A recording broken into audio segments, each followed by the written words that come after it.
Em 1990, quando entrei na CIA, Al Gore pode ter inventado a internet, mas eu ajudei a criá-la e construí-la. Fiz uma pergunta que mudou minha vida e carreira. Ao migrar para a internet e o World Wide Web, como saber se há segurança implementada? Você disse que ocorre um ataque cibernético por minuto? Nós já estamos em um 11 de setembro cibernético. TikTok é uma ferramenta de guerra. Eu quero falar sobre isso. O TikTok tem grande valor para os chineses por um motivo. No livro, uma dica é usar cartão de crédito em vez de débito. Eles visam você, suas empresas e pessoas físicas cometendo crimes sem punição. Existem maneiras de matar pessoas usando o cyberespaço, acho que isso é importante destacar. Se estivermos jantando e você pegar o celular, eu vou me levantar e ir embora. A palavra mais perigosa da internet é a palavra com F, e não é o que você está pensando. A palavra com F é F-ing. Hoje quero falar sobre o livro que li e o que achei dele. É direcionado a empresas, mas achei interessantes algumas anedotas e preferiria focar mais em segurança cibernética global e pessoal, não empresarial. Então você mencionou que poderia haver um 11 de setembro cibernético com sistemas de controle de aviões. Quero falar sobre isso, TikTok como uma ferramenta de guerra. Quero falar sobre isso também. Mas fiquei bastante alarmado porque na introdução do seu livro você mencionou que há um ataque de segurança cibernética a cada minuto, e isso parece muito. Há mais de 20 anos existia um visualizador, um mapa mundi onde era possível ver linhas conectando áreas diferentes. Esses eram ataques cibernéticos ao vivo, relatados e monitorados por empresas como a Kaspersky, que exibiam visualmente coisas dos Estados Unidos da América para Moscou, de Moscou para a Coreia, da Coreia para a China e da China para Los Angeles. Era interessante, mas provavelmente falso, afinal, por que fariam isso? Mas isso meio que chamou atenção cedo para o fato de que isso está acontecendo o tempo todo, constantemente. Que tipos de ataques cibernéticos ocorrem a cada minuto? Isso acontece mesmo tão frequentemente? O que estamos vendo com tanta frequência? Sim, o que acontece com tanta frequência é que, com inteligência artificial ou inteligência artificial, eles agora podem automatizar ataques específicos contra indivíduos e empresas. Antes, um adversário estrangeiro analisava uma grande empresa ou o governo por meses antes de planejar um ataque. Agora, com a inteligência artificial, há scripts automatizados mirando em nós, e em cada indivíduo, em cada pequena empresa, em cada empresa média, procurando vulnerabilidades, procurando falhas. Então eles estão sempre enviando ataques de phishing. Se não acredita em mim, com que frequência recebe ataques de phishing ou golpes do pedágio? É, o pedágio, aquela mensagem de texto dizendo clique aqui e pague seu pedágio, mas o link é tipo zw1475 exactly.co.za. É, exatamente, tem um monte desses, Minha pergunta é, se você está recebendo isso 8 ou 9 vezes por dia, como eu sei que recebo, imagine quantas vezes cada pessoa está recebendo isso.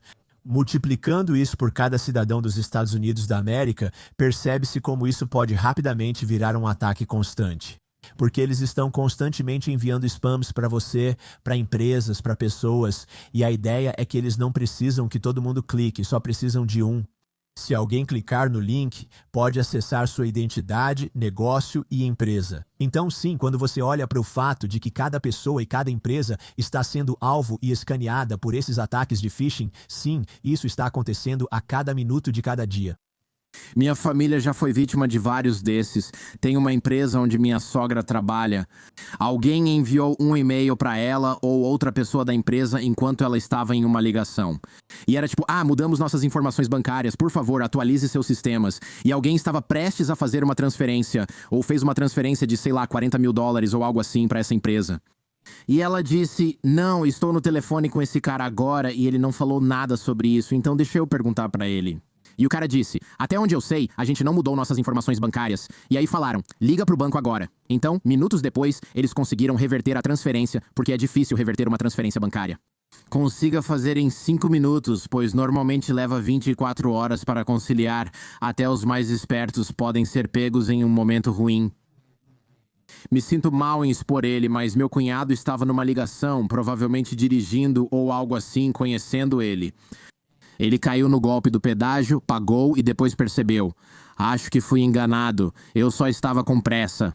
Sim, é o que eles pensam depois. Falei, liga, contesta e pede outro cartão agora. Ele viu a mensagem e disse que o link era bobagem, só não prestou atenção porque estava no celular. Isso não é muito divulgado porque a mídia não prioriza. Acho que muitos, inclusive eu, não veem isso como grande problema porque a mídia não noticia sempre. É tipo, quando eu vejo, golpe de phishing, eu só penso, o dia tá parado, não tá acontecendo nada, nada de verdade está acontecendo, então estão falando sobre golpes de phishing. Dicas de segurança em festas. Proteja seus pacotes da Amazon. Aí você pensa que nada aconteceu no mundo hoje. Agora estamos focando em pontos de cartão de crédito, resumos e afins. Isso acabou ficando com essa importância, né? E você acertou em cheio, quero dizer. A gente vive irritando a mídia e 9 de cada 10 vezes eles dizem que não é importante ou então falam que vão fazer a matéria. No dia seguinte surge algo importante na mídia e eles cancelam. Por exemplo, até quando vamos ouvir sobre a paralisação do governo? Quantas vezes ainda ouviremos sobre democratas e republicanos brigando com a Casa Branca? Mas é só isso que eles querem mostrar. A gente continua sugerindo pautas, eu te falo todo dia, estamos apresentando casos de invasões para a mídia e simplesmente não é prioridade suficiente para eles, porque eles veem isso como se fosse um furto pequeno. Se o mercado local for roubado em $20, não é notícia, mas e se todas as lojas fossem roubadas em $20 no país todo? Acho que isso seria notícia, mas como eles não percebem, o público americano nem sabe que é alvo e que a cibersegurança é responsabilidade dele. É curioso, pois penso que, se não tivesse mudado na adolescência, estaria fazendo exatamente isso agora. Não falo isso pra me gabar, na verdade é meio terrível. Fiz muita coisa errada quando jovem, mas era pela adrenalina, não pelo dinheiro. Nunca achei que isso seria minha carreira, mas eu era bom nisso. Atingir um mercado de massa, mesmo sendo meio fora da lei, era meu diferencial. Não ligávamos para o que você fazia, era só um sistema para enviar mensagens em massa, cadastrar clientes, obter URLs e achar empresa de conta de comerciante.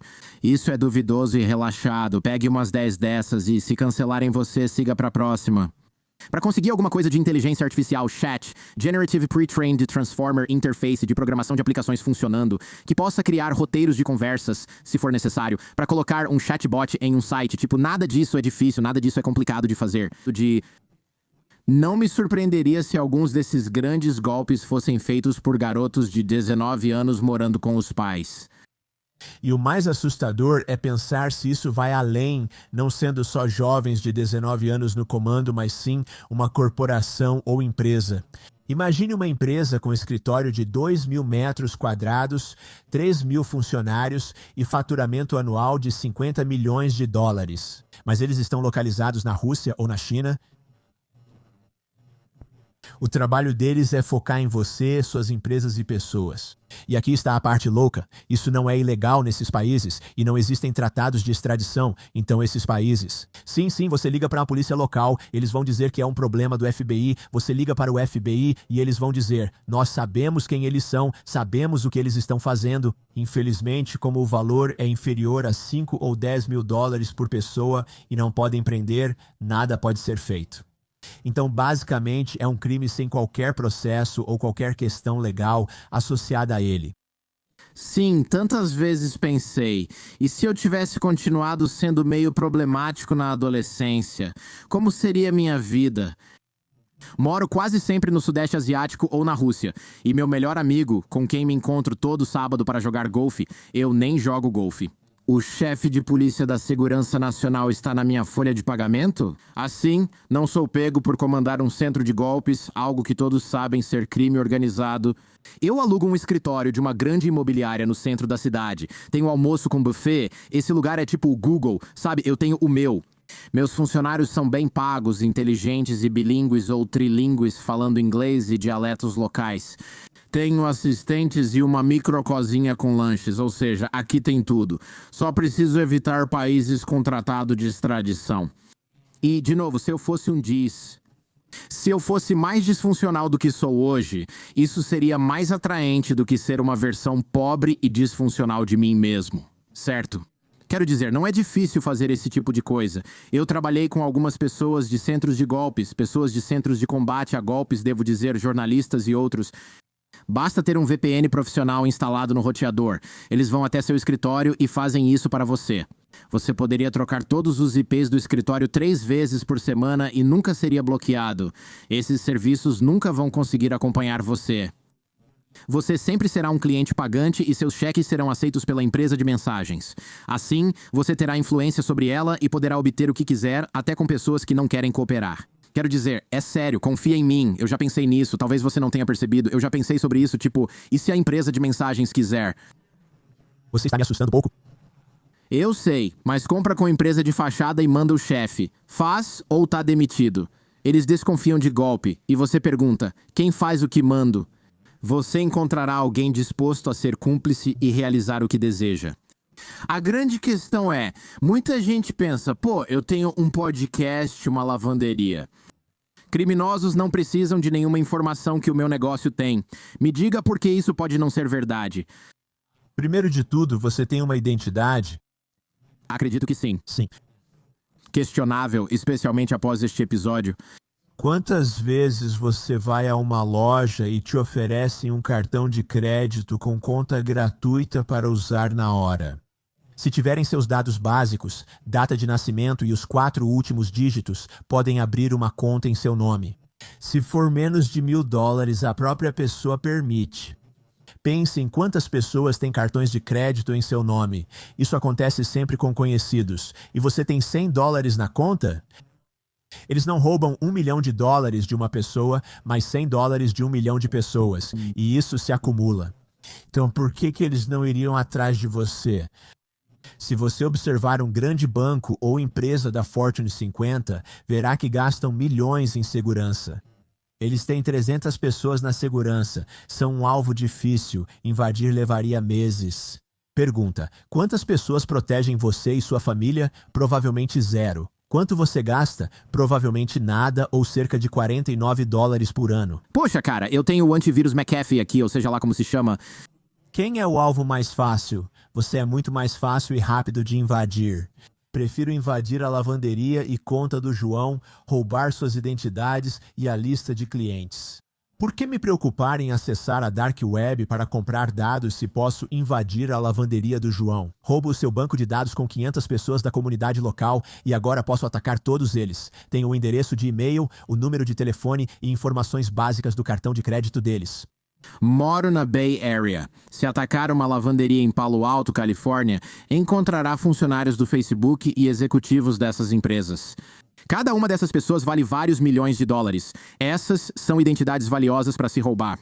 Isso não é um banco de dados de jovens que se inscreveram para um cartão de crédito limitado na faculdade. É isso mesmo. Essas coisas podem ser valiosas. Imagino pequenas empresas cuja política de segurança é beleza pessoal. Aviso, eu sei que suas senhas são tipo o nome do seu cachorro e depois 1, 2, 3. Agora mudem para o nome do seu cachorro 1, 2, 3. Mas coloquem um ponto de exclamação no final. Isso vai deixar tudo muito mais seguro. Obrigado pela atenção. Quer dizer, isso é meio que eu odeio dizer, mas isso é coisa de boomer, né? Tipo, você pergunta, qual é sua senha? Deixa eu te ajudar com isso. Eles falam, é Alex e a data de nascimento como se fosse o nome e aniversário do seu neto. Isso está entre as 5 primeiras coisas que as pessoas tentarão adivinhar. Tipo, sério? Minha mãe tinha uma amiga que costumava esconder dinheiro debaixo da cama e ela dizia que não contava pra ninguém onde estava. E minha mãe perguntou, você não usa banco? E ela respondeu, não confio nos bancos.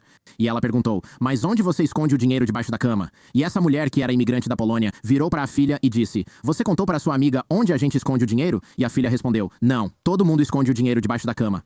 Sobre o que você fala, mãe? Todo mundo esconde dinheiro no colchão. E é tipo, ok, eu não sabia disso. Então é com isso que estamos lidando. Esse é o nível de segurança com que estamos lidando. No mundo cibernético, é como se o dinheiro estivesse debaixo da cama. E para piorar, está debaixo de todas as camas. Então, meu palpite é que você provavelmente tem 3 ou 4 senhas que você alterna entre todas as suas contas. Qual a chance de uma pessoa comum usar a mesma ou senha similar para e-mail, banco, e-commerce e outros serviços? Com que frequência, ao fazer login, aparece o aviso de que essa senha já foi usada em um ataque? Você pode querer trocar, mas quantas pessoas dizem não? Quantas pessoas ignoram e não trocam? Então é aquele caso em que descobrem uma senha em um vazamento e conseguem acessar outras contas. Um ótimo exemplo é que há 3 meses ocorreu o maior vazamento de senhas da história da internet, com mais de 100 milhões de senhas roubadas. Uau! Mais 2 coisas. Primeiro, não invadiram um grande banco de dados, mas sim contas individuais. Celulares, smartphones e tablets foram comprometidos após o roubo de senhas, mas o mais surpreendente vem agora. A notícia saiu no dia em que atacamos o Irã com os bombardeiros. Então eu estava pronto para aparecer nas notícias no sábado e no domingo, e todas as mídias cancelaram, porque o ataque ao Irã era uma notícia maior do que os tablets e dispositivos de todo mundo. Então pense nisso, centenas de milhões de dispositivos estão todos comprometidos. Eles sabem todas essas senhas individuais, mas ninguém ficou sabendo porque isso não era considerado notícia. Isso é loucura, porque quando roubam seu carro, você percebe na hora. Já o roubo de identidade é pior, pois você nem sabe. Alguém questiona. Não recebi minha restituição do imposto, ela foi enviada para um banco na Carolina do Norte, para uma empresa de fachada com um nome semelhante ao da minha. O que houve? Um falso Jordan Harbinger abriu empresa em outro estado, outro banco, usando seus dados e pegou sua restituição do imposto. Eles planejam isso há 8 meses. Exatamente, e isso está acontecendo o tempo todo e a probabilidade das pessoas saberem disso é muito pequena. Muitas pessoas só percebem depois de fazer isso. Seu irmão caiu no golpe do pedágio ou seu amigo transferiu o dinheiro. Mas pense em quantas pessoas não percebem isso imediatamente. E o problema é que se você não perceber logo, geralmente dentro de 12 a 24 horas já é tarde demais. Não sei quantas vezes as pessoas transferiram dinheiro para aquele banco ou empresa e só notaram dias depois. Como o dinheiro foi roubado em criptomoeda, não conseguem recuperar. A probabilidade é que você seja responsável se transferiu o dinheiro, mesmo enganado. Não é culpa do banco, é sua culpa. E em muitos casos, uma vez que o dinheiro saiu da sua conta, você é o responsável, não o banco. O golpista é o responsável, mas como mora em outro país, sabe que não será pego, o banco também não é responsável, certo? Você é o responsável, mas a solução seria processar o fraudador, o que não deve ocorrer. Esse é o grande problema legal. E, cara, isso é bem assustador porque eu invisto aqui e ali. Consigo uma empresa que ainda não abriu capital e oferecem ações restritas pelo preço atual. Eu aceito e pergunto, e você? Você coloca uma certa quantia de dinheiro e meu banco me liga e pergunta, você conhece essas pessoas? Tem certeza de que conhece essas pessoas? Eles fazem isso o tempo todo, provavelmente lidam com isso 100 vezes por dia. Mas eu só faço de vez em quando. Preciso ficar no telefone com os advogados e alguém da empresa, senão não vou conseguir. O que você não quer é alguém dizer que nunca recebeu seus $25.000 e você responder que fez a transferência após receber o e-mail, mas eles negarem ter enviado qualquer e-mail. A gente marcou uma chamada no Zoom para segunda-feira e hoje é quinta. Sabe, esse tipo de coisa acontece porque, como você disse antes, a gente vai discutir isso daqui a pouco. Mas assim, as pessoas podem invadir seu e-mail e realmente te enganar, elas vão procurar por transações como uma transação imobiliária ou algo assim. Gostaria de saber um pouco sobre seu período na CIA, o que puder compartilhar, claro. Quero saber sobre a Dark Web, pois muitos não a conhecem. Muitos pensam que é só coisa ilegal na internet, mas não é assim. Sim, é. Então, comecei a trabalhar na CIA nos anos 90, em 1990 para ser exato. E a parte mais louca disso é que em 1990, quando entrei para a CIA, eu já programava redes neurais e sistemas preditivos para o Centro Antiterrorista, então inteligência artificial não é novidade. As ideias sempre existiram, o diferencial eram os conjuntos de dados, por isso tínhamos previsibilidade dos terroristas. E então, em 1992, algo aconteceu. A World Wide Web foi desenvolvida. A World Wide Web só foi desenvolvida em 1992. Brinco que Al Gore pode ter inventado a internet, mas eu de fato ajudei a construí-la. Então, em 1992, eu estava em uma reunião geral na bolha da CIA, e eles estavam falando sobre mudar as comunicações para a internet. E eu fiz uma das coisas mais perigosas que você pode fazer no governo, que é fazer uma pergunta. Levantei a mão e minha chefe, na primeira fila com executivos, olhou para trás e fez sinal. Achei que ela acenava para mim e retribuí, mas na verdade mandava eu abaixar a mão e não perguntar. Mesmo assim, fiz uma pergunta que mudou minha vida e carreira. Como sabemos que é seguro? Se estamos migrando para essa coisa nova chamada internet e World Wide Web, como sabemos que existe segurança nisso? Bem, no governo, se você faz uma pergunta e ninguém sabe a resposta, você está se voluntariando para resolver. Então eles se olharam e disseram, ok, Dr. Cole. Bem, naquela época não era Dr. Cole. Eric Cole, vamos te dar $50 mil e 3 pessoas. Você tem 6 meses para resolver isso. Então eu pensei que haveria fórmulas matemáticas para mostrar como proteger um sistema, mas o que eu aprendi é que não existe uma maneira de provar que um sistema é seguro. Só dá para provar que não é seguro invadindo. Assim comecei minha carreira de hacker profissional, onde a única maneira de encontrar vulnerabilidades e problemas é hackeando e descobrindo antes que o atacante faça isso. Comecei a acessar e testar nossos sistemas, outros do governo e também a invadir. E comecei a focar em trabalhar com a Comissão Reguladora Nuclear sobre como podemos proteger e garantir a segurança dos reatores nucleares. Então, na verdade, eu tenho um nicho onde escrevi muito sobre isso. Os regulamentos para a Comissão Regional de Nutrição sobre como protegemos, controlamos, garantimos e trancamos nossa infraestrutura crítica. Coisas relacionadas à infraestrutura crítica são assustadoras. Eu dei uma palestra na DEF CON que tenho certeza que você conhece, mas para quem não sabe, é a maior conferência de hackers do mundo. Exatamente, eu acho. Por falta de um termo melhor, e está cheia exatamente do tipo de pessoas que você esperaria.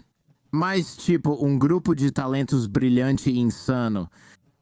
Eles vão trazer, eu adoro isso, eles vão trazer caixas eletrônicos de verdade e vão dizer, beleza pessoal, mandem ver. E você vai ver esses basicamente garotos, tipo gente de 20 e poucos anos. Talvez eles improvisem computadores ligados ao laptop, conectem ao caixa eletrônico, retirem a frente e façam as máquinas liberarem dinheiro. É patrocinado pela empresa de caixa eletrônico Diebold ou Diebold. Eles dizem, estamos doando 3 caixas eletrônicos. Não nos importamos se quebrarem, desde que possam ser consertados. Queremos que as mentes brilhantes de vocês hackeiem isso. Se eles conseguirem pegar os $10 mil, ficam com o dinheiro e ainda são contratados por eles. Eles vão contratá-los como bônus de assinatura. Cara, como você fez isso? Precisamos resolver esse problema urgente, porque o que não foi dito ainda é importante. Se você faz isso com um caixa eletrônico e tira $10 mil, pode enriquecer só com isso? Que tal evitar a prisão e trabalhar conosco por cerca de $400 mil por ano ou o salário dessa função? Essa conferência é incrível, especialmente pelo que você falou sobre controle da infraestrutura crítica. Assisti a uma palestra inesquecível em que mostraram que esses sistemas são de 1985 inseguros e extremamente básicos. E meio que basicamente, a verdade não dita é que China, Rússia e seja lá quem for, já penetraram em toda a infraestrutura crítica dos Estados Unidos e provavelmente de todo o mundo ocidental. E talvez não haja muito o que possamos fazer sobre isso, porque realmente não sabemos onde eles estão ou como proteger essas coisas. Isso é correto? É exatamente isso e está acontecendo o tempo todo, até mesmo na DEF CON. Eles colocam sistemas na internet e dizem, ei, tente invadir. Se conseguir, pode ser contratado. Mas aqui está a realidade. Para muitas dessas pessoas, na verdade, é melhor e mais lucrativo para elas não trabalhar para a empresa, mas vender para o adversário. Porque se você encontrar uma falha em um sistema e vender para a empresa, talvez eles te deem 100 mil, mas se você vender para um adversário, eles vão te dar milhões de dólares para invadir. Então, como você disse, se estivesse vivendo uma vida diferente e com outro foco, qual seria a probabilidade de você simplesmente ir trabalhar para o lado sombrio em vez de para as pessoas do bem? Quero dizer, eu senti uma adrenalina enorme com essas coisas do lado sombrio, cara. Sou muito grato por ter superado isso, e meus pais ainda mais. Então, provavelmente. Vamos falar novamente sobre a Dark Web, porque acho que muitos não sabem o que é. Você já mencionou isso. Por que alguém iria à Dark Web comprar dados de identidade? A Dark Web tem muito mais, e vou explicar brevemente o que é. Devo até fazer um programa só sobre isso, pois é um tema profundo. Mas você pode definir brevemente o que é e o que pode ser comprado e vendido lá? Então, a Dark Web é basicamente a Amazon para pessoas más. É onde se compra e vende todo tipo de coisa ilegal, como drogas, armas, cartões de crédito e números de seguro social.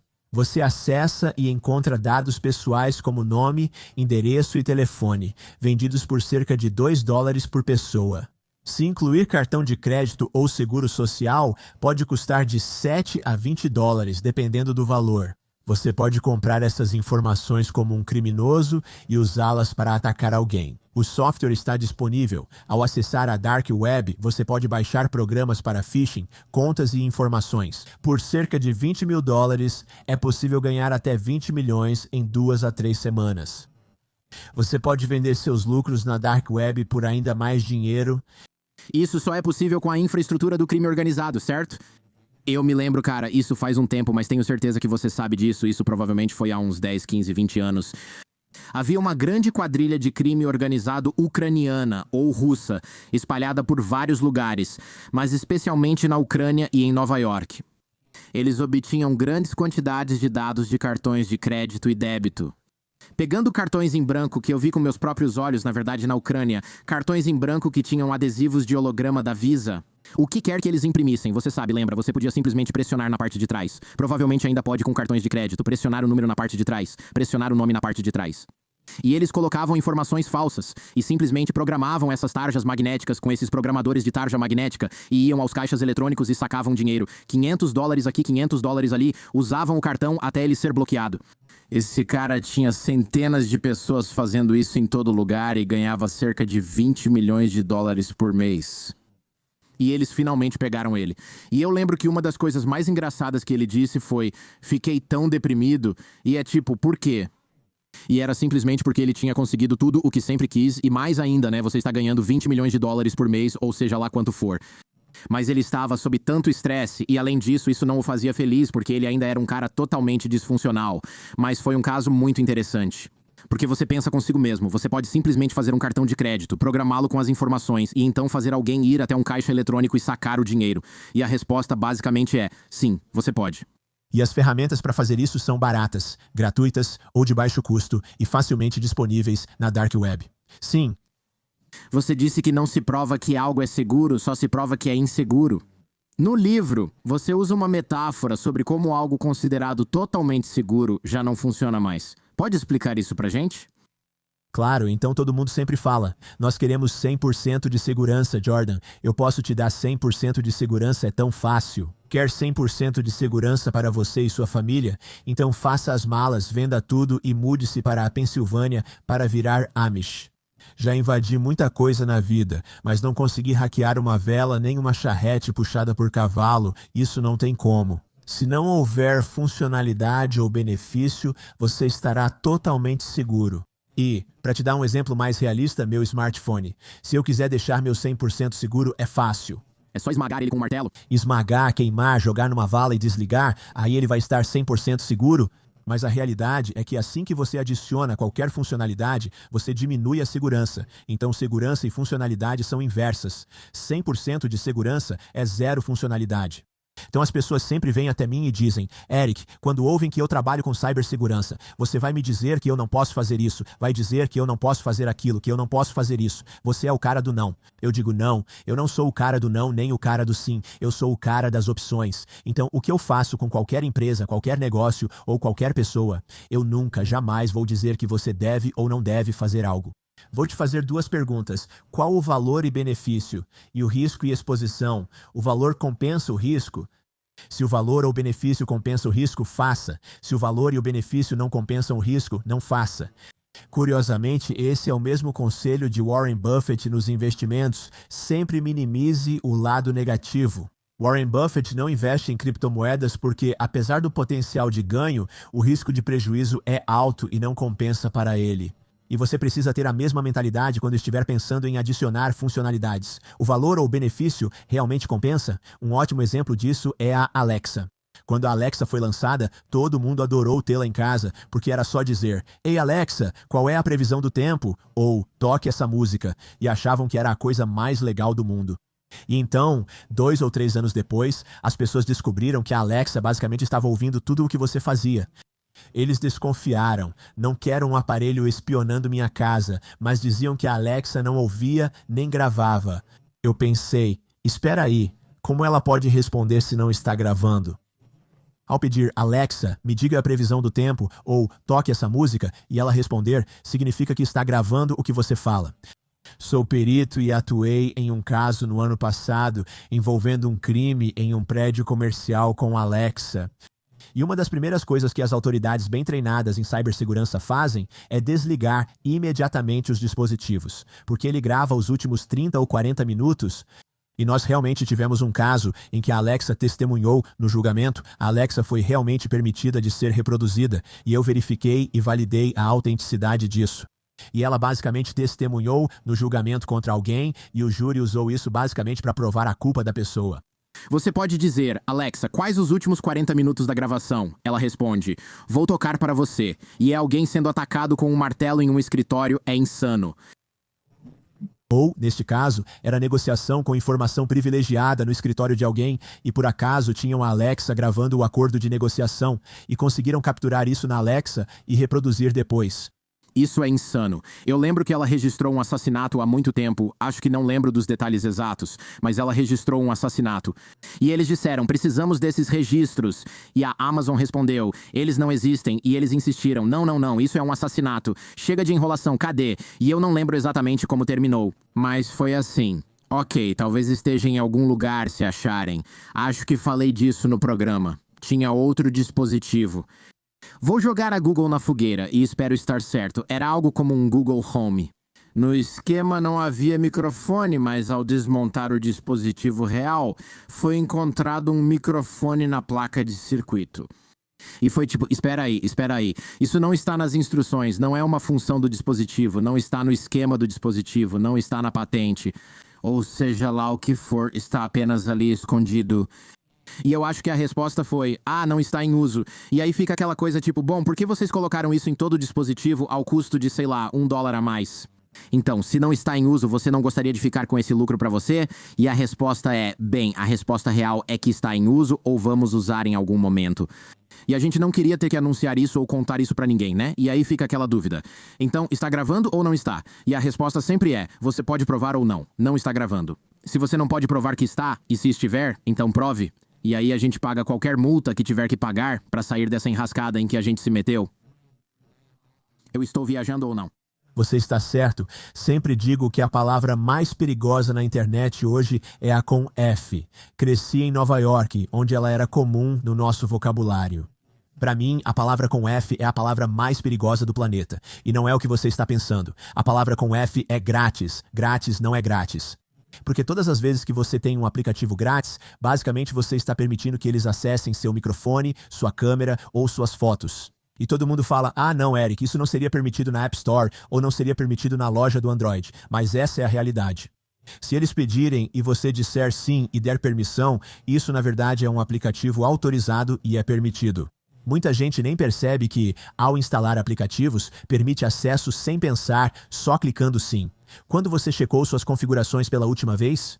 Você olhou em segurança e verificou no microfone para ver quantos dispositivos estão acessando seu microfone e tenho certeza de que, se você prestar atenção, vai perceber isso acontecendo.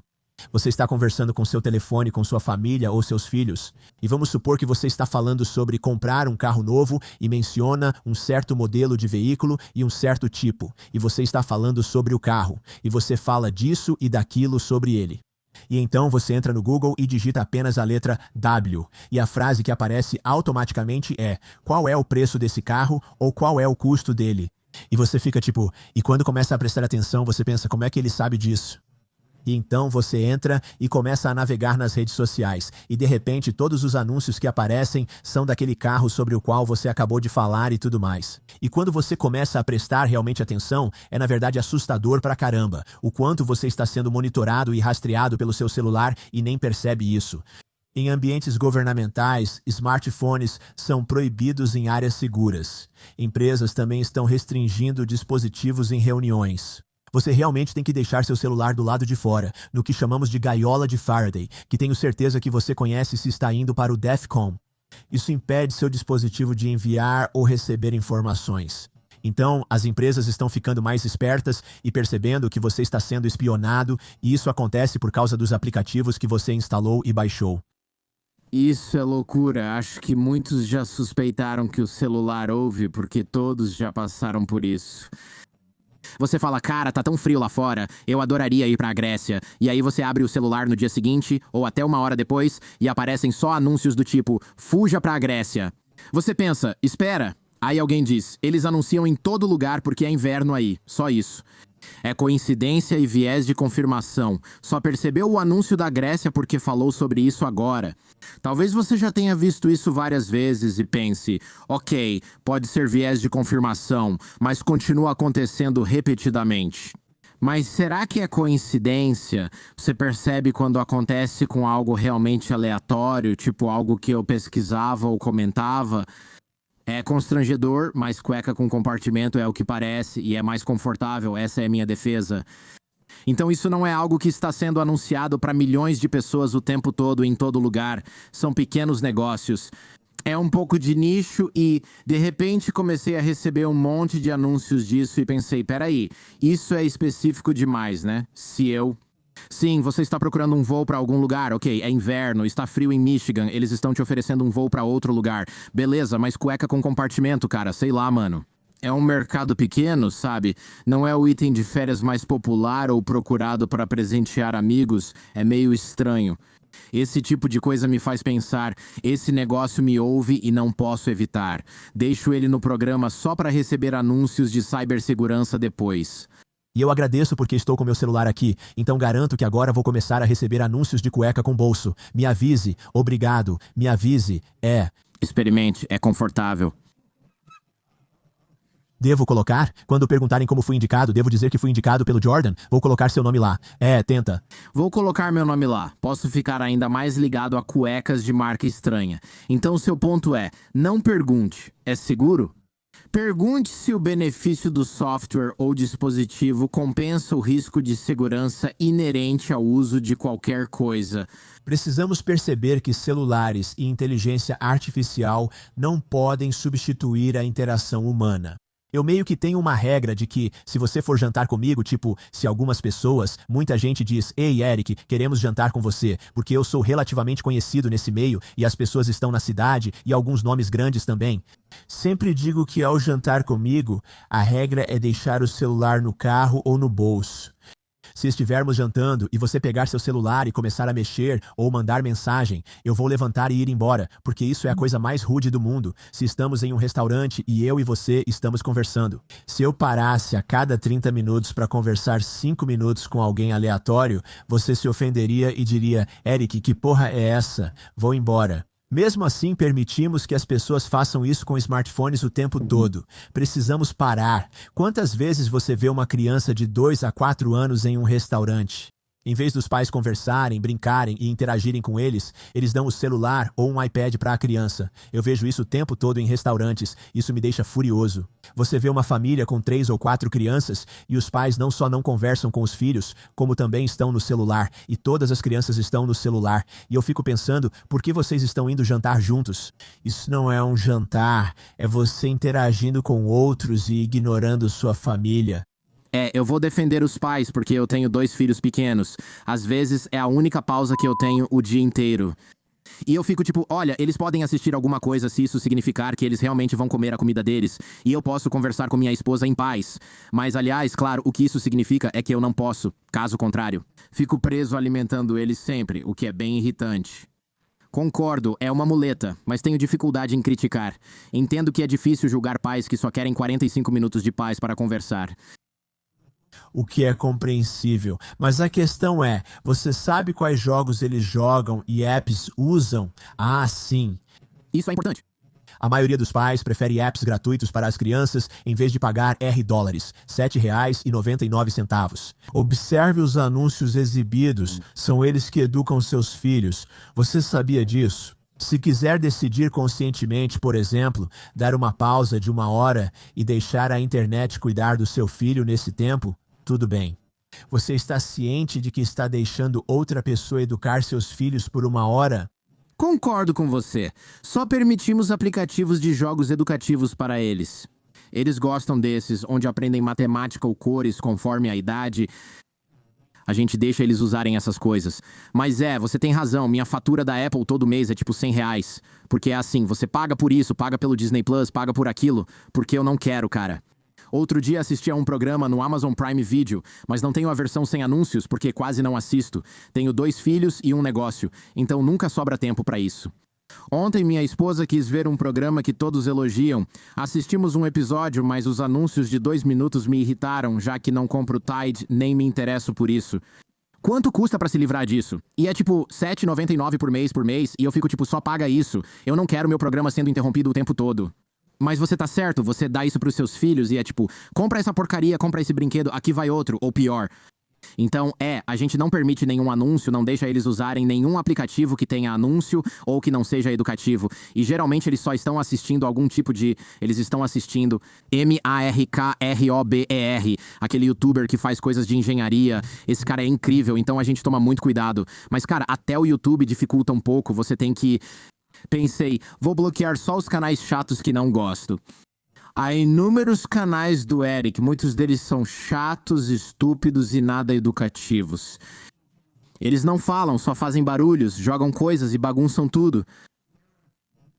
Tem pelo menos 1 milhão e eu bloqueio. E aí o próximo que aparece são pessoas de uma etnia diferente fazendo exatamente a mesma coisa em um idioma diferente e mal feito.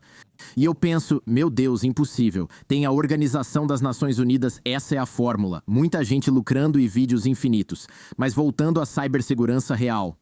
Comentamos antes sobre russos, chineses, etc. na nossa rede elétrica e empresas. Como sabemos que isso é verdade?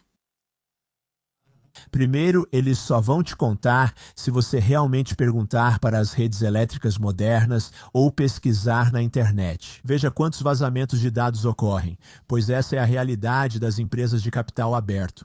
A Securities and Exchange Commission aprovou uma lei que exige divulgar publicamente em seus registros qualquer vazamento ou comprometimento. Vá ao Google e faça isso. Quantas empresas de energia ou infraestrutura relataram vazamento de dados em registros da Securities and Exchange Commission? Use inteligência artificial e veja quantas empresas surgem na sua lista, você vai se surpreender. Mas a realidade é que as pessoas simplesmente não estão prestando atenção e a mídia não está cobrindo isso, então eles estão realmente indo lá e te contando isso. Mas aqui está a parte boa, a única boa notícia. Eles estão nas nossas redes de energia, mas nós também estamos nas deles, então é assim que funciona. A Guerra Fria com a Rússia, onde a Rússia tinha armas nucleares suficientes para destruir o país e nós tínhamos armas nucleares suficientes para destruir a Rússia. Assim, nenhum lado usaria arma nuclear, pois isso causaria destruição e devastação em massa. Então, mesmo que eles estejam nas redes elétricas, não faz sentido para eles realmente derrubarem porque nós atacaríamos eles. E aqui está a outra parte. A China precisa de uma economia americana forte e não quer a falência dos Estados Unidos da América, mas busca roubar nossa propriedade intelectual. A Rússia faliria se o sistema bancário dos Estados Unidos da América colapsasse, pois deixaria de lucrar milhões de dólares com crimes cibernéticos.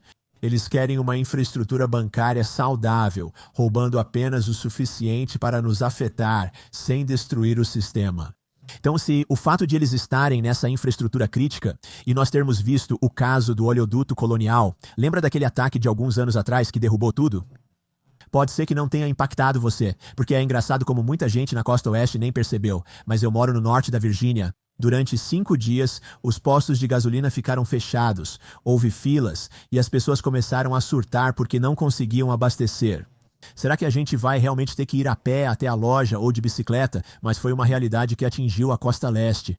O problema é que proteger infraestrutura crítica exige isolamento, sem conexão, mas as empresas estão ficando preguiçosas e questionando isso. Isolar nossa infraestrutura crítica é difícil de implementar, mas qual o problema real? Não tivemos ataques em 3 anos. Eles conectam tudo à internet e de repente invasores entram. E essas violações estão acontecendo com tanta frequência que, como dissemos antes, a mídia não está cobrindo e simplesmente não se importa. Sim, já contei essa história algumas vezes no programa.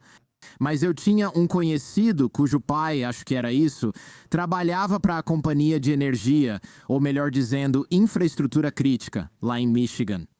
Ele disse, se você descer por esse túnel, há uma escada que vai descendo. Um dia mostro para vocês. Nossos computadores e sistemas ficam lá embaixo. Eu perguntei, mas não alaga? Ele disse, não, a gente tem bombas e tal, às vezes tem uns vazamentos. Estamos consertando agora, mas quando terminar, eu mostro para vocês. Eu perguntei, sempre que vai trabalhar, até no inverno, precisa descer nesse túnel gelado? Ele disse, não, acesso de casa mesmo. Eu disse, tudo fica num túnel para evitar bombardeios.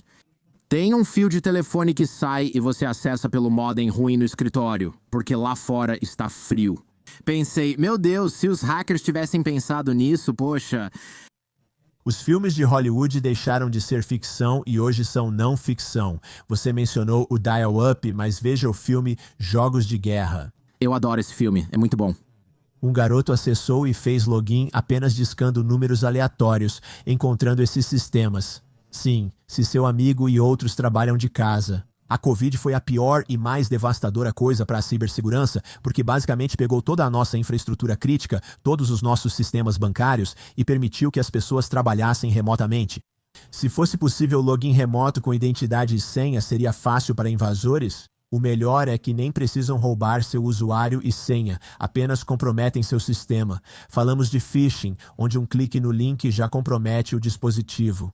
E se não for para roubar sua conta bancária? E se não for para roubar sua identidade pessoal, mas sim para realmente colocar um agente no seu sistema? Da próxima vez que usar uma VPN ou acessar sua empresa, ele aproveita essa conexão para entrar. Então, mesmo que você esteja usando autenticação de 2 fatores, seu sistema já foi comprometido, então quando você faz a autenticação de 2 fatores, ele está usando essa conexão comprometida para invadir sua empresa. Instalar malware e simplesmente navegar por toda a sua empresa. Isso faz sentido, né? Ele só espera você se autenticar e pronto. Anexa malware ao que você faz no sistema ou algo assim. Sim, isso faz total sentido. Então, a boa notícia é que também estamos nos sistemas da China e da Rússia. É isso? Tipo, se vocês desligarem nossa rede elétrica, vamos garantir que a de vocês também seja desligada. É mais ou menos aí que estamos com essa coisa toda de impasse e distensão? Sim, então são 2 coisas. Uma, é verdade que se vocês invadirem a nossa, nós vamos invadir a de vocês. O principal é como a China pode roubar nossa propriedade intelectual se nossa rede elétrica está... Nossos sistemas estão fora do ar. Então eles não querem derrubar nossos sistemas. Eles querem apenas entrar, acessar e monitorar. E você vê isso o tempo todo. Quando redes de telecomunicações e celulares são comprometidas, eles não estão tentando derrubar, estão ouvindo e coletando dados. Existe um motivo pelo qual o TikTok vale tanto para os chineses, porque eles estão coletando dados.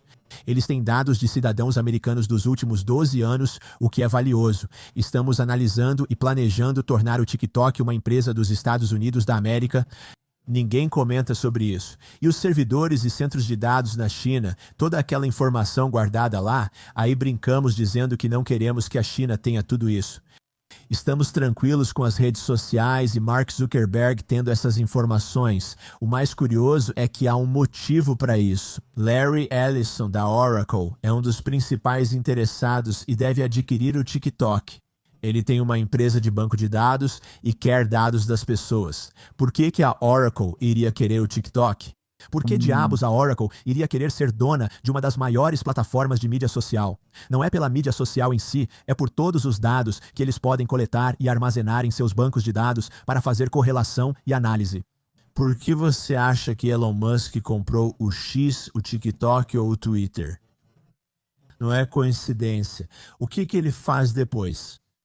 Depois ele trabalha para o governo dos Estados Unidos na Casa Branca de janeiro a março.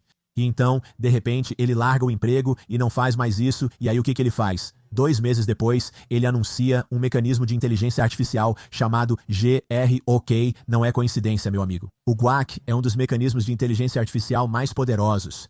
Ele possui todos os dados do X, do governo dos Estados Unidos da América e da internet, e reúne tudo isso. GROK faz com que seja uma das ferramentas de inteligência artificial mais inteligentes e poderosas que existem. Você está dizendo que Elon usou dados do governo dos Estados Unidos da América no GROK quando trabalhou lá? A maioria das pessoas nem percebe isso. Quando Hillary Clinton era do Departamento de Estado e instalou servidores no escritório e em casa, todo mundo surtou. Todo mundo ficou tipo, você não pode fazer isso, é isso e aquilo, mas as pessoas não percebem. Em janeiro e fevereiro, Elon Musk estava instalando servidores pessoais em todas as agências do governo e depois fazia a equipe dele sair com esses servidores e usar esses dados depois. É uma dessas situações. Talvez ele quisesse trazer mais eficiência ao governo. Não acho, pois, se fosse assim, por que o presidente dos Estados Unidos da América contrataria Elon para trazer eficiência ao governo? 4 meses depois, aprovaram aquele grande e caro projeto de lei, o maior da história do país, comparável ao de Joe Biden. Ele não estava preocupado com a eficiência do governo, ele queria era entrar lá, e Elon estava dando a impressão de ajudar o governo, quando na verdade ele só queria coletar e armazenar dados em seus próprios servidores. Desculpe perguntar, mas isso já foi comprovado ou é só teoria da conspiração? Preciso avisar meu seguro de responsabilidade civil. Eu pesquiso sobre isso. Eu sempre digo, pesquise no Google ou inteligência artificial se Elon Musk instalou servidores pessoais em órgãos do governo.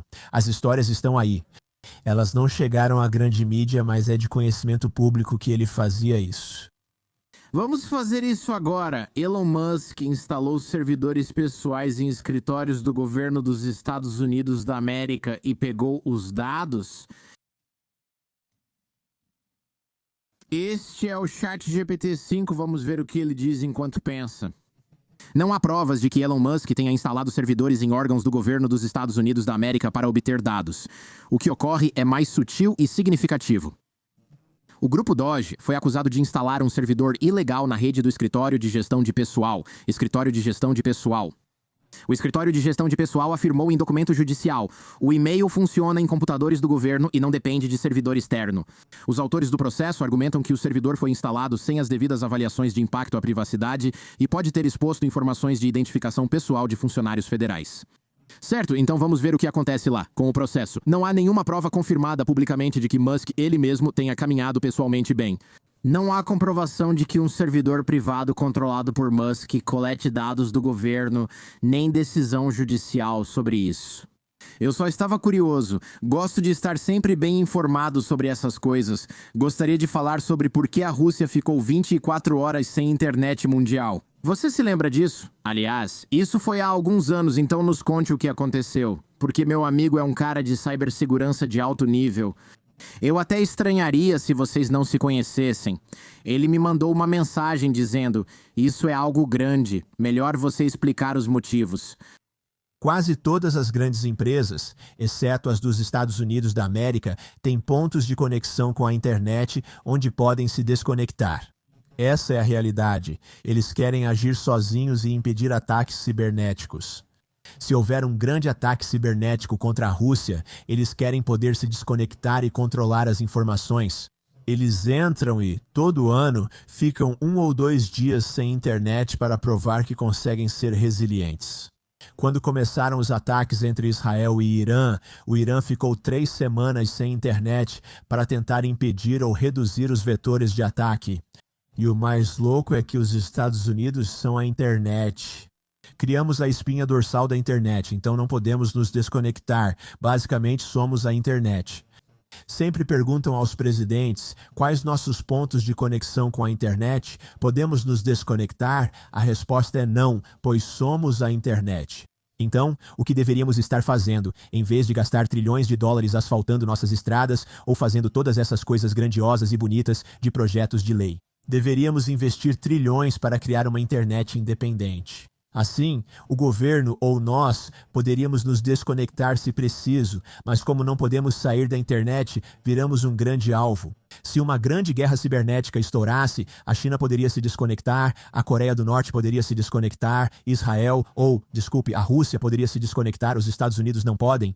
Isso é importante, pois eles conseguem controlar e reduzir ataques cibernéticos, enquanto nós não conseguimos. Isso é interessante. Quero dizer, acho que o que precisamos é de alguém que esteja no comando das coisas e tenha coragem. Para dizer, vocês estão nos atacando ciberneticamente, nós não podemos revidar com um ataque cibernético.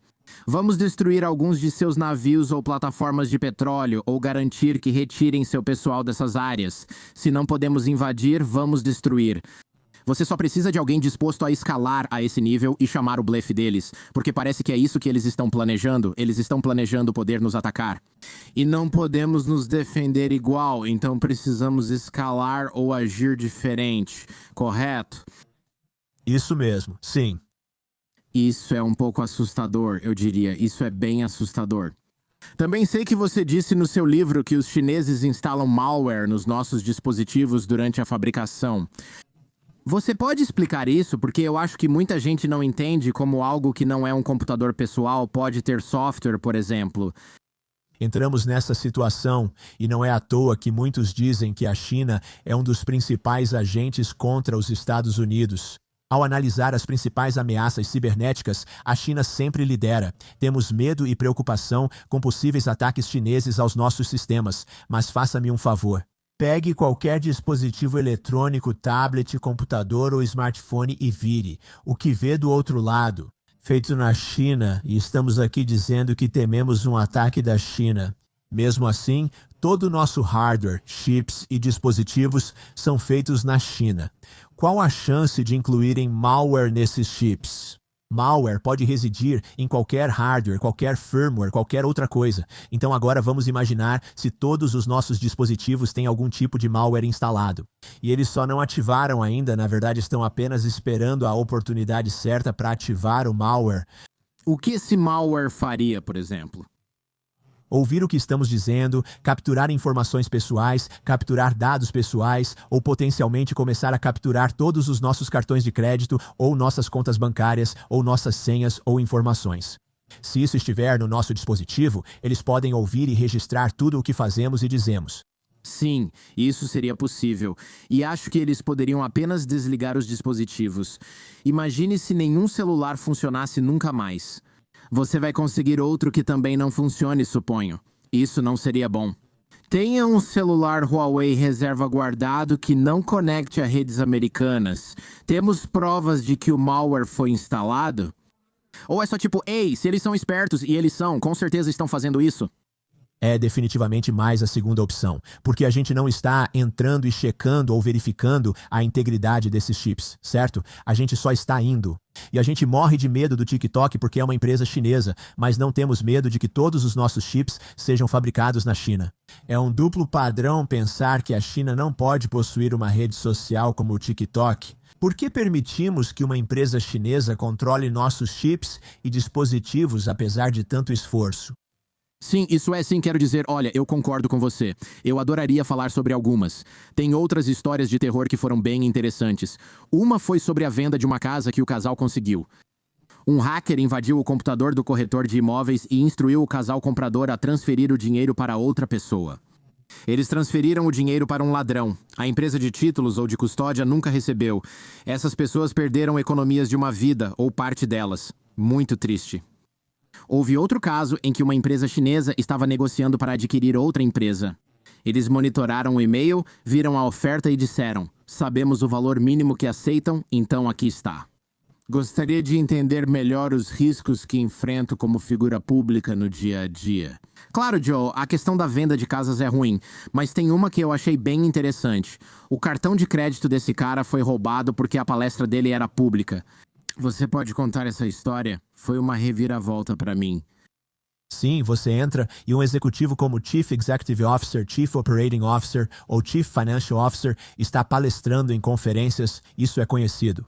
Tipo, você entra e olha esses grandes eventos, você pode ver onde essas pessoas estão palestrando, certo? Eles estão nesse circuito de palestras, então você pode ir lá e conferir que fulano de tal está realmente palestrando em um evento, em uma grande conferência, em um determinado hotel, em uma cidade grande. Então eles sabiam disso e eles sabiam disso.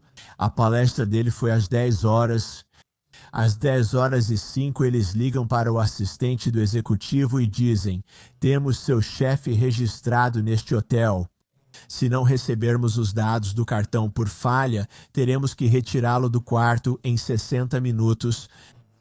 O executivo pensa: meu chefe está falando. Se eles forem expulsos do quarto e perderem tudo, vão ficar irritados. Parece legítimo, do hotel e da pessoa certa. Eles entram e dizem: ok, vou passar um cartão ou dados de cobrança para pagar o quarto dele. E basicamente é um golpe. E quando descobrem, ou em alguns casos, o assistente nem conta para a pessoa, achando que deve ser legítimo.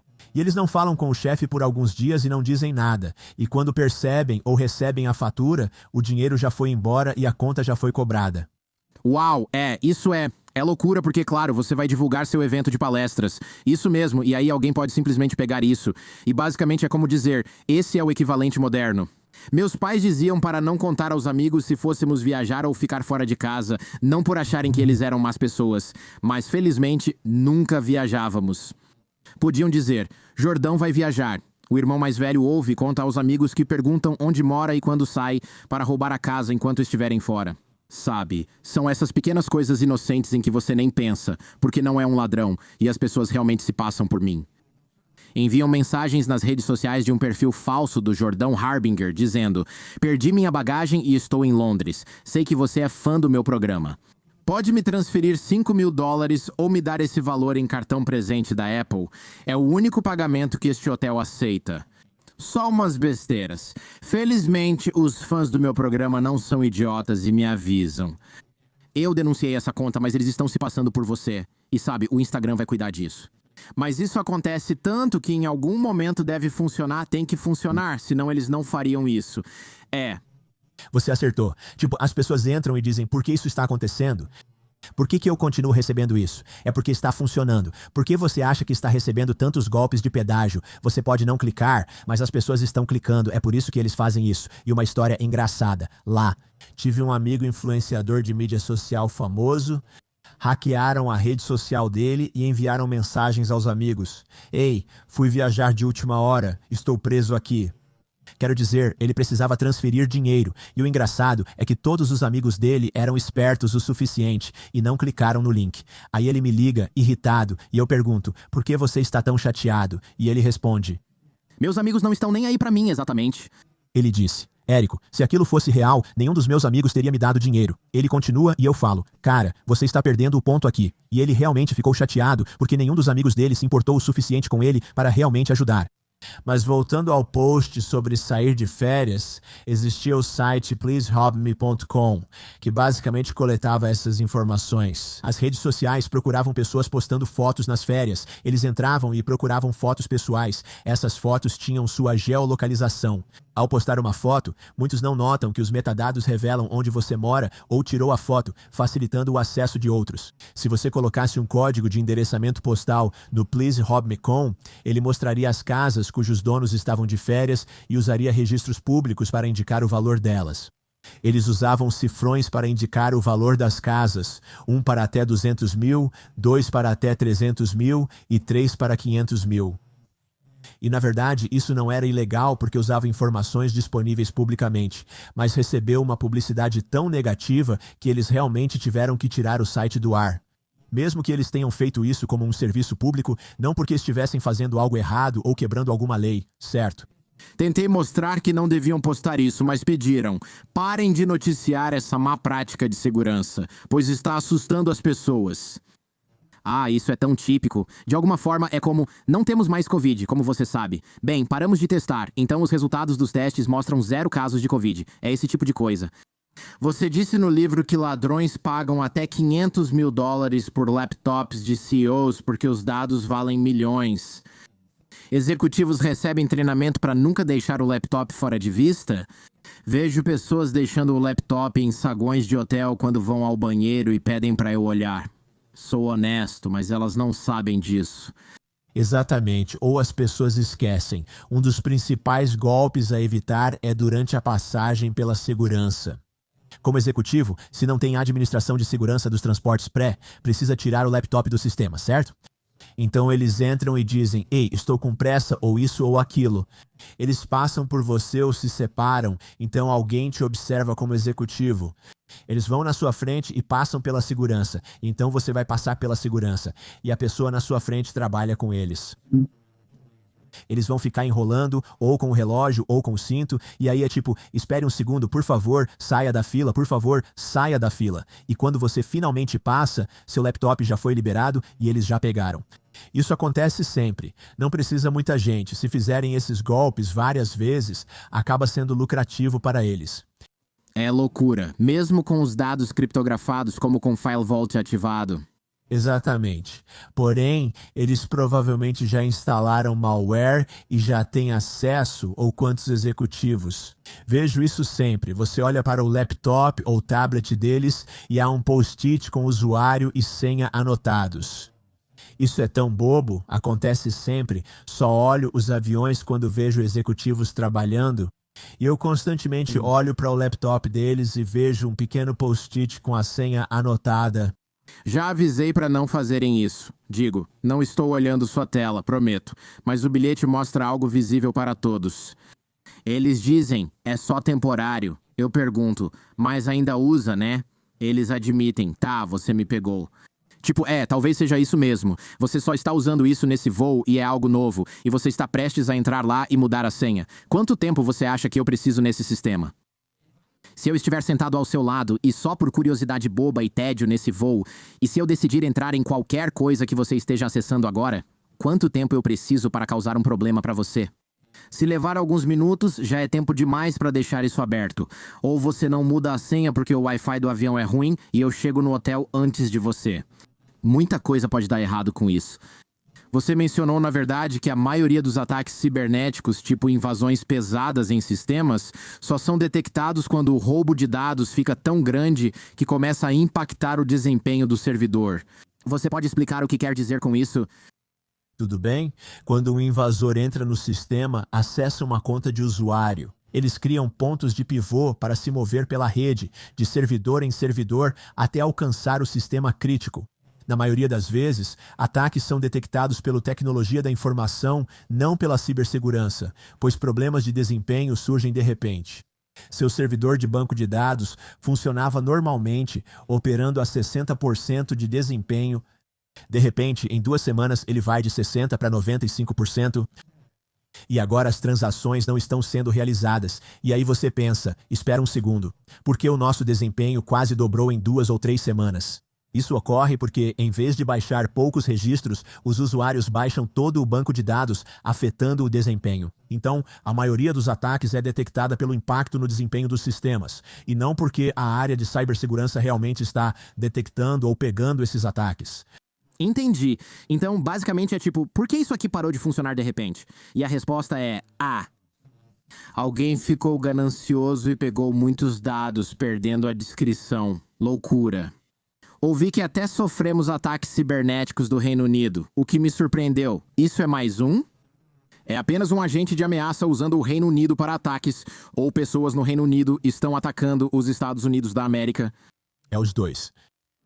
Aqui está a realidade na internet. Não existem aliados.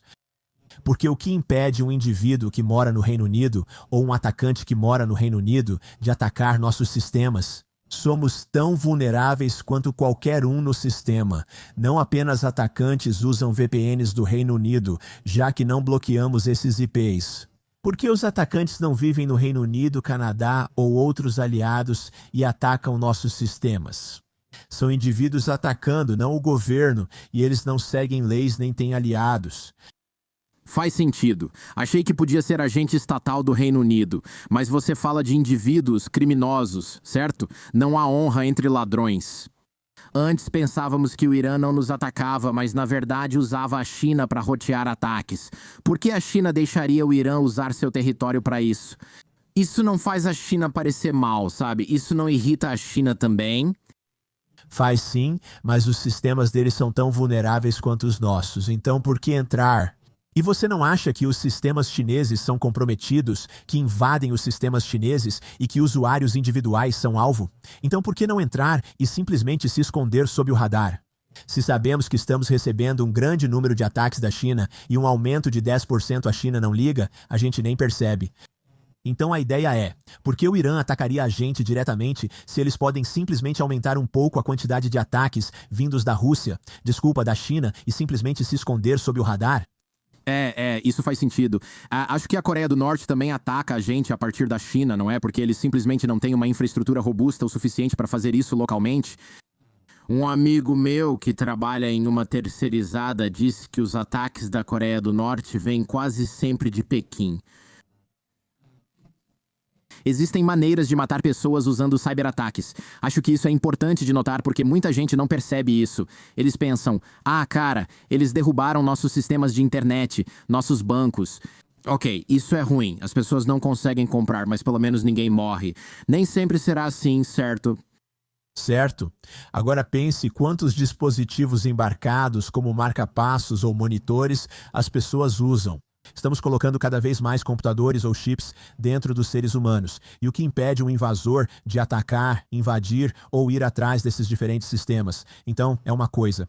E não só isso, mas até mesmo em hospitais. E se invasores conseguirem invadir e afetar o suporte de vida ou derrubar sistemas de monitoramento médico que estão mantendo as pessoas vivas ou seguras?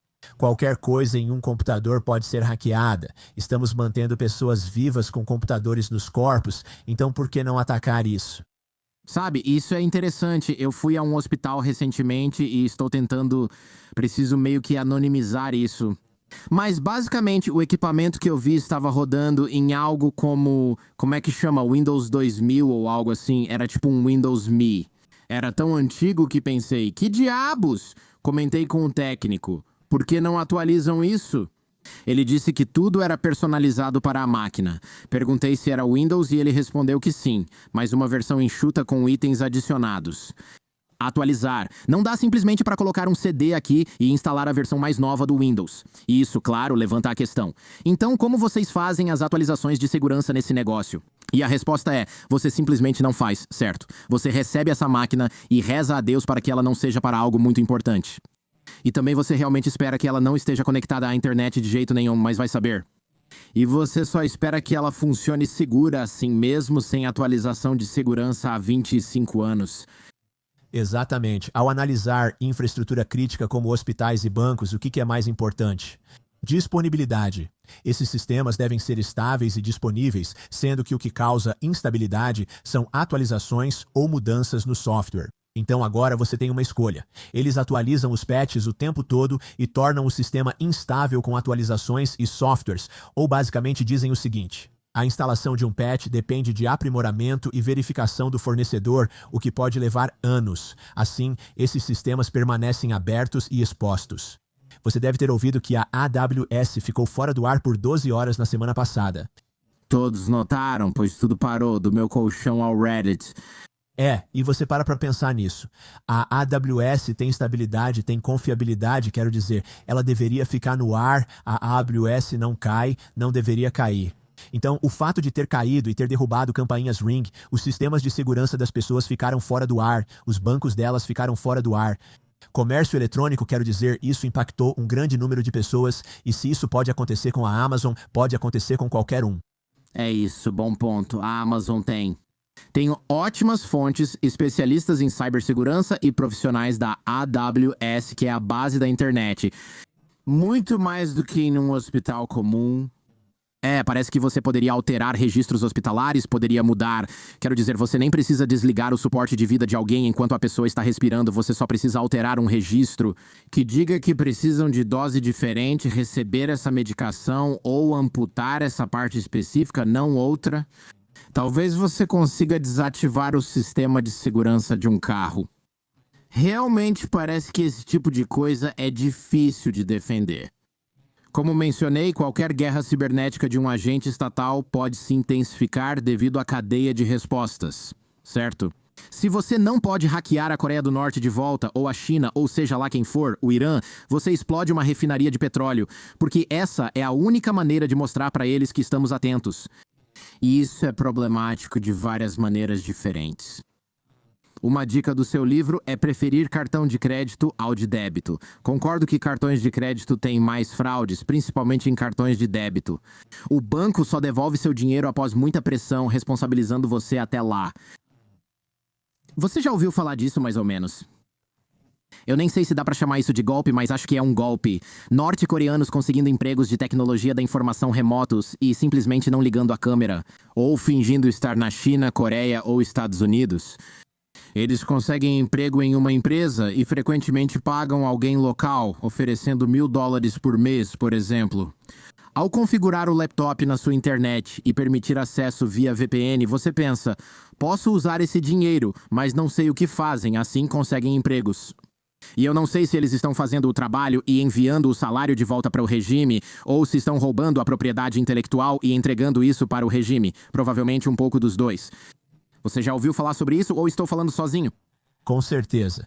Trabalhamos frequentemente em casos de segredo comercial, onde adversários ou governos estrangeiros infiltram pessoas em empresas.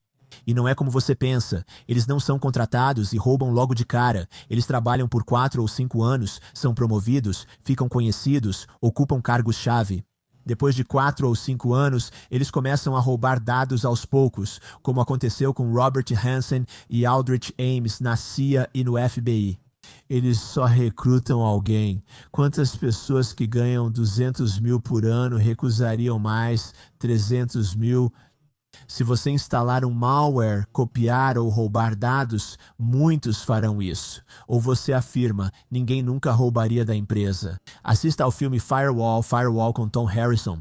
Ele era, na verdade, diretor de tecnologia da informação de um banco muito, muito grande, um dos caras mais morais e éticos do planeta. Eles sequestram a família dele e dizem: a menos que você instale o software por trás do firewall e nos permita roubar dados da empresa, você nunca mais verá sua família. Minha pergunta é: você pode ser a pessoa mais ética? Se alguém te sequestra ou chantageia, podendo arruinar sua vida ou família, qualquer um pode ser um infiltrado. Sim, não, isso é verdade, isso é verdade. Qual foi o risco de segurança mais louco que você já viu? Não quero dizer senha padrão em um banco de dados crítico, mas tem algo que se destaca como caramba? Não acredito que isso foi permitido ou tão arriscado. Tivemos sorte de nada dar errado. Sim, o mais louco é o Bring Your Own Device. Traga seu próprio dispositivo. Há 10 ou 15 anos apostamos muito nisso. Para acessar dados corporativos, era preciso um dispositivo da empresa, mas ficou caro fornecer um smartphone para todos. Agora permitimos Bring Your Own Device. Quantos dispositivos pessoais, com senhas e softwares gratuitos conhecidos, podem acessar a rede da empresa? Vejo como seria fácil alguém entrar e, com um aplicativo gratuito, instalar um malware no seu sistema e depois usar isso para basicamente comprometer seu e-mail ou a VPN da sua empresa. Porque você tem tudo isso instalado e configurado no seu dispositivo pessoal. Sim, faz sentido. Eu entendo e não quero carregar 2 celulares, um para a empresa de telesaúde e outro para mim. Poxa, cara, só me deixa usar meu celular. Eu só vou responder e-mail nele. Qual é o problema? E o problema é que ele também tem uma VPN e documentos da empresa. E eu estou no Google Drive, que é compartilhado com a empresa, e também estou no Box da empresa e todas essas coisas. Esse é um bom ponto. Eu não tinha pensado nisso. Como seria um 11 de setembro digital? Atualmente, eles comprometem pessoas, roubam senhas suas, minhas e da sua família e extraem dados lentamente. Como é uma morte por 1000 cortes, coletando informações aos poucos, já vivemos um 11 de setembro cibernético. Veja, eu te falei há meses quando houve o maior vazamento com centenas de milhões de senhas. E não foi porque um grande banco de dados foi comprometido, foi porque todos esses sistemas individuais foram comprometidos. 100 milhões de dispositivos pessoais é um 11 de setembro cibernético. Está acontecendo, mas como é algo pequeno e é uma morte por 1000 cortes, ninguém está respondendo ou reagindo, e a mídia ainda não está cobrindo isso. Ainda está drenando informações e vazando segredos comerciais lentamente, nos prejudicando sem que percebam pela sua discrição. Ouvi dizer que você era basicamente responsável por decidir se Barack Obama podia ou não usar um celular. É estranho imaginar um presidente sem celular em 2025, fale sobre isso. Sim, ele foi um dos primeiros presidentes que realmente queria ter um smartphone ou BlackBerry. E todo mundo ficou tipo, precisamos proteger e garantir a segurança disso. O meu problema é que eu não me importo se ele tinha um aparelho. O que me preocupava era o rastreamento dele. Imagine se você pudesse identificar exatamente onde na Casa Branca ele estava. Imagine se você pudesse identificar onde ele estava viajando, ou onde ele foi de férias, ou onde ele estava. Ele tinha um rastreador pessoal, então minha preocupação era como entrar, esconder e disfarçar a localização, não o dispositivo em si. Assim, ninguém podia identificá-lo, então tivemos que agir e mudar as coisas. Vários dispositivos de VPN e dispositivos remotos que basicamente escondiam a localização dele ou mascaravam onde ele estava, assim ninguém poderia realmente usar isso para rastrear, encontrar ou identificar ele. Eles não tinham acesso, mas sabiam para onde ele ia e o que fazia. Um bom exemplo foi quando trabalhei na Lockheed. Você lembra do caça Joint Strike? Os chineses o comprometeram e todos ficaram alarmados, dizendo que eles tinham acesso ao caça. E eu fiquei tipo, não me importo porque, adivinha, os chineses já tinham acesso àquela informação. O que me preocupava não era o acesso, mas sim o que eles modificaram ou mudaram. Porque se eu fosse chinês e invadisse um dos aviões mais sofisticados, eu não entraria para tentar roubar a informação. Eu implantaria código no sistema para que agora eu pudesse modificar, mudar ou alterar os sistemas de controle de voo ou de controle de armas durante o voo dessas aeronaves. Se houvesse um ataque nacional contra a China ou a Rússia, então não se trata apenas de obter acesso à informação, mas sim da identificação, integridade e verificação desses dados. Isso é assustador. Tem muita coisa aqui, obrigado. É um conjunto interessante de assuntos. Isso realmente toca no roubo de propriedade intelectual por parte de Estados-nação. E até mesmo na questão de proteger nossos próprios roteadores porque eles são feitos na China, ou nossos próprios dispositivos, ou não usar aplicativos gratuitos. Há lições práticas e temas interessantes aqui, o que considero importante. Por isso você está no programa, mas estou decepcionado. Outras pessoas talvez discordem, certo? É triste ver que nos importamos mais com uma bomba no Irã. Concordo. É curioso nos importarmos mais com isso do que com sermos infiltrados e atacados diariamente, a ponto de isso ter se tornado entediante para as notícias e a mídia. Isso é preciso? É comum. É tão comum que, olha, por que cobrir algo que é tão comum e acontece o tempo todo, quando simplesmente não é uma história grande o suficiente? É como crime violento. Meu Deus, minha avó foi assaltada à mão armada. Bem, isso acontece muito aqui na África do Sul ou sei lá onde, certo? Então simplesmente não vamos nos preocupar em noticiar isso. É tipo, tudo bem, mas isso pode ser um problema maior. Talvez seja bom resolver isso, pessoal. Exatamente. Dr. Eric COLE, obrigado. Episódio interessante. Obrigado por me receber, amigo.